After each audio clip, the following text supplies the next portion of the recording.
I'm Candace, and you're watching Inside of New England's Therapeutic Talk. Today, I am going to introduce story time. But first, I want to just reintroduce myself. I am Candace. I live in Connecticut. I am a therapist. I have my own practice called Inside of New England LLC. That explains things a little bit. So I just wanted to do that first. And now, I just want to introduce story time. So story time is going to be a time. I love narrative therapy. So that's where I kind of came up with this. That I love when clients are able to share their stories, things about their past, and then we can kind of relate them to what is happening today in their life. So I am going to start story time by sharing a story of my own. And this story, I have shared it many times. I hope I share it well today. Description box, the address to our webpage for Inside of New England, because I have a written version of this on our inspiration page on the website. So you guys can check that out. I think not that I think my story is like the best story in the world, but with things that are going on in today's society and having these conversations with children and with our clients, I think if you want to check out, it's really short, the version that I wrote of the story, and you can just print it out, or you could have the kids look at it and share it. It's a good story about racism and hopefully overcoming it in a sense. So, on a positive note. So, I think it's a great story to start a conversation maybe with kids. So, I will attach that for the written version, and I am going to verbally say it now, and you can see my lovely face while I say it. And I'm going to show you guys pictures. The pictures will be of me and Candy, or Candy and I, sorry. So the story is about two candies. My name is Candace, but a lot of people call me Candy. So my name is spelled Candyce. So a lot of people call me Candy. And my best friend that I met in the fifth grade, the end of fifth grade, I met her. She is from Alabama, and we stayed in contact when she moved back to Alabama. I went to visit her in Alabama. So we all know that down south, especially where Candy lives, this is in 1992. I was 15 years old at this time. And so Green Pond, Alabama is the south, right? It is dirt roads. Dirt roads. Everyone drives a pickup truck. It is something to see. So it is the woods, and so I knew that, and everyone has trailers. So a lot of people live in trailers there, and that's the kind of living that you're going to when you go to Green Pond, Alabama. At least in 1992, I don't know if it's changed a lot, but that's what it was like when I went there. So as soon as I got there, and just to let you guys know, I knew what I was going to, right? So it's a very racist, because it is down south, it's very segregated. And there's a lot of people who don't like black people, and I am black. So my best friend Candy, she is white. So I went to go visit my white friend Candy in Alabama in 1992 in Green Pond, Alabama, in the dirt roads. So imagining that. So as soon as I get there, they picked me up at the airport, her mother, and we went to her trailer, And as soon as I got out of the car, I was told that I was not welcome there. Her grandfather, who lives like a little bit down the road, he was outside doing something and he saw me get out of the car and he was like, get that, you know, and out of here. So her mother, who was a really tough, strong woman, um, went to her father and told him basically where he can go for the week because I was staying there for the week. So he could just stay in his trailer and mind his own business. So we never saw him again after that. And it was very loud, screaming argument that they had. So we didn't see him after that. And so when we went out, so little things that I'm going to, like my memories of this trip, when we went out, it was really interesting, a little unsettling and interesting that all of the people would just kind of look at us like, what is a black person doing with a white person at dinner? What are they doing at the store together? You know, it was just really weird. They would just look at us like in disgust and amazement. Sometimes it was just amazement. I think like, oh my goodness, look at that. So my best friend Candy, she was very tough like her mother, and she had no shame in just telling these people right to their face that they needed to stop looking at us. What is wrong with a black person eating dinner with a white person? What is wrong with you ignorant people? Just go educate yourself because you're so ignorant and stupid, right? So part of me was like, okay, you go, Candy, but then it's like, we got to be careful because we are in the deep south. So, you know, my mother would joke around on the phone with me and say, oh my gosh, are they burning crosses yet? Are they burning crosses yet? You know, what's going to happen? Are they burning crosses? But, you know, they did not, I didn't have any crosses burnt at the trailer, but we did have a shotgun. We had a gun. I'm not sure how much this one shotgun would have done for myself, her mother, and my friend Candy, and her twin sister, Brandy. So, you know, it's just us women by ourselves in a trailer in the woods. But let me go to the main part of the story. So that was the experience of staying there. But the first day when I got there, not only did her grandfather let me know that I was not welcome, but we had already planned, and we planned this prior to me coming, that I was going to meet a person whose family was in the Ku Klux Klan. So I was going to meet this other 15-year-old boy who was being pressured by his family to join the Ku Klux Klan and be a part of that organization. Well, I don't know. Maybe I shouldn't call it organization. Part of this cult, hate group. I don't know. Whatever you want to call it. So I was going to meet him because here's the thing. He's never really had a conversation with a black person. And he was talking to Candy and she was trying to educate him about the wrongness of being in the Ku Klux Klan and why his family was wrong and about educating himself. And so I was going to meet him so that he could ask me questions and he could get to know a black person and hopefully change his mind about his views on things. And I met him, I hung out with him. I think we were sitting on I don't remember where we were.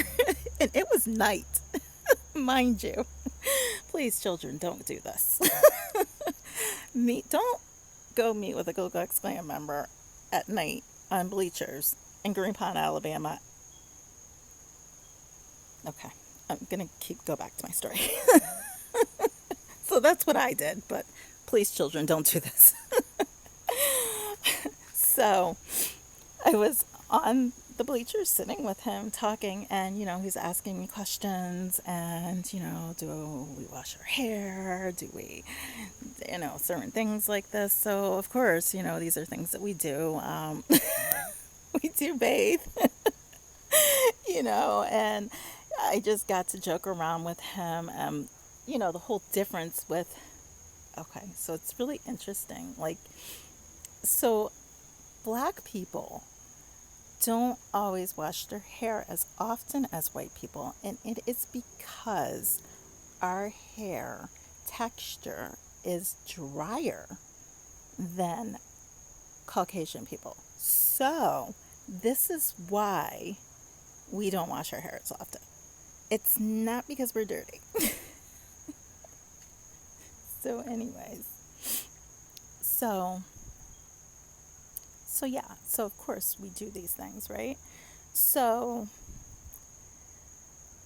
apparently it made him feel better, and I know that Candy had told me that, we checked in with him while I was there, so, it was kind of like, oh gosh, he knows I'm here. He knows about me, there's a black person. They're going to start burning the crosses. It was really, wild. So, and here's another. So he did not end up joining the Ku Klux Klan, as far as I know. I know that, a few years later, as far as I know, is that Candy was in contact with him, that he did not join. So I tell this story to say that it is interesting that down south, where I was in Green Pond, Alabama, that people were very honest about their opinions towards me. They were very honest and to the point and very bold, right? And they had no fear in saying how they felt. And in a way, that was refreshing to me. It was like, well, I know exactly where I stand with you, right? You don't like me, and that's okay. So, when I came back to Connecticut, I was like, whoa, the difference between here and there is that I knew exactly where I stood with people. But in Connecticut, I have no idea if someone doesn't like me or not. So the microaggressions and all of those things, I have no idea. Like, people probably don't like me on a daily basis, just like they don't like me down there. They just don't tell me. So that's one thing that I learned from that experience, that I'm not saying that it's a good idea to call people the N-word and to curse at them, but I think, having a little bit of that honesty doesn't hurt, right? It's the lying and the sneakiness behind some of the actions that are being put towards a lot of black people is, I think, worse than being honest, So that's one thing. But the second thing that is on a more positive note that's really refreshing about this story, and it's a good takeaway that I have had, and I hope that everybody who hears the story will also have this takeaway, that there is hope, that if we talk to our kids, if we have conversations, if we let kids ask questions, and if we let them meet other people, right? And if they're exposed to that diversity, like I had that conversation with that boy that was the same exact age as me, who never had the opportunity to have that conversation with any other black person, because that's just the way it was down there. There's not any black person who would speak to him, and there's not an opportunity that he would be able to speak to any other there's no opportunity for him to do it there. So if we create this opportunity for our young people at a young age to be exposed to diversity, to have these conversations, to talk about stereotypes, like people not washing themselves, as an example. If we talk about those things, then we we are teaching our children that it's okay to ask questions. It's okay, like, everybody is a human being here. Everybody does things maybe sometimes a little different, but we're all human beings. And having that exposure and letting our children be exposed to that gives me a little bit of sense of hope that if we do this, that even somebody who is growing up with a family who would like to see everyone who's not like them die, basically, that there can be interventions that can be used to to help teach, to help them make progress with understanding diversity, with having an acceptance of people who are different from them, even people who are in these groups. Like, there is hope. There is possibility that that can happen. So I think that's a good message for therapists, for teachers, our educators, parents, and just for our society, that there is hope, and really being honest, even though that honesty may hurt, right? It's painful to be honest sometimes, but if we are not honest with ourselves, how are we going to be able to have these conversations to fix the problems? And on a happy note, my vacation there was amazing. I absolutely loved Alabama.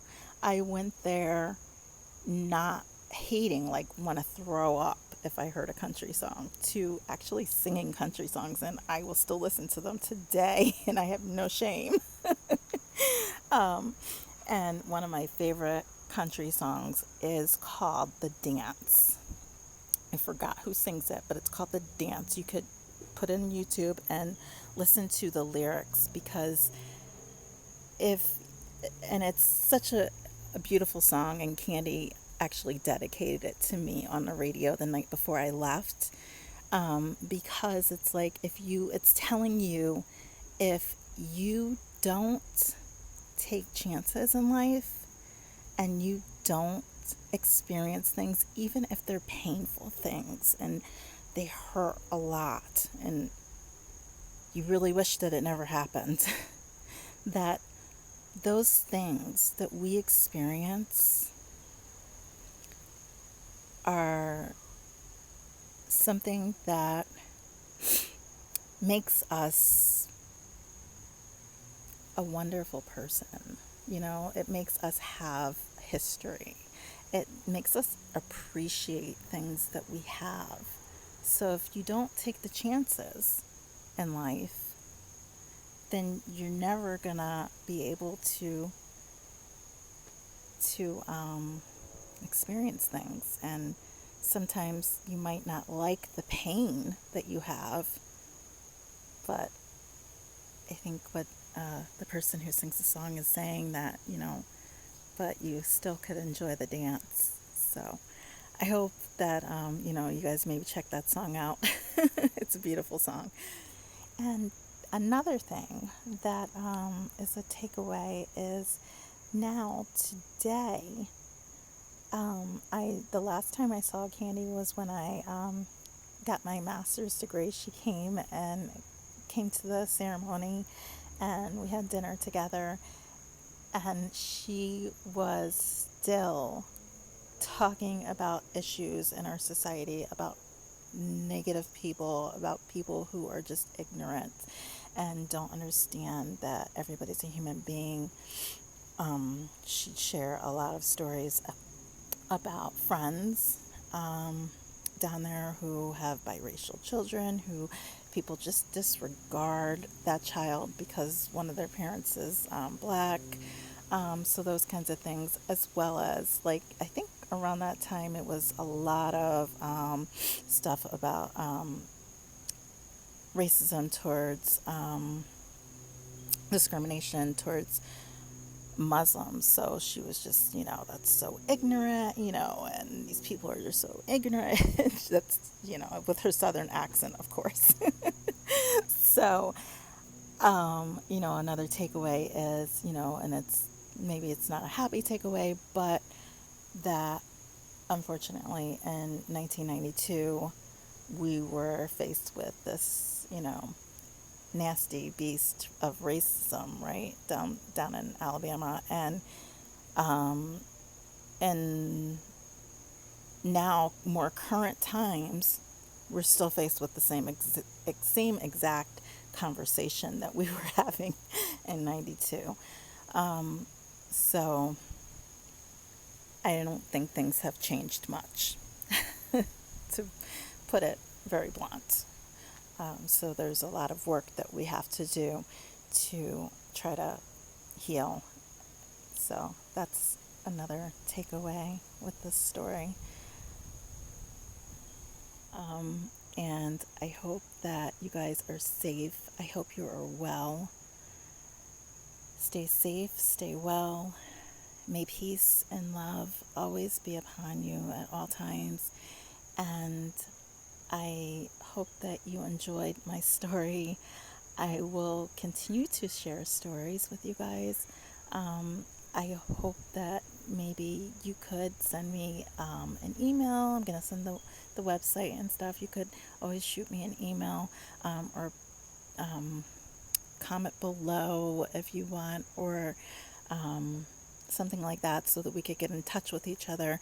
And hopefully, if you have a story that you would like to share, I would really, really love to share other people's stories as well, as I think stories are wonderful for people, and I love narrative therapy, and I think stories are an amazing way for us to grow and heal and share our experiences with others. So I think it's really important. So that is the end of the story of two Candies, Candy and Candy. And also, I want to let you guys know that if you like the video, please give it a thumbs up. And also subscribe, as I will be continuing to post different videos. Hope to see you again soon. Thank you. Bye.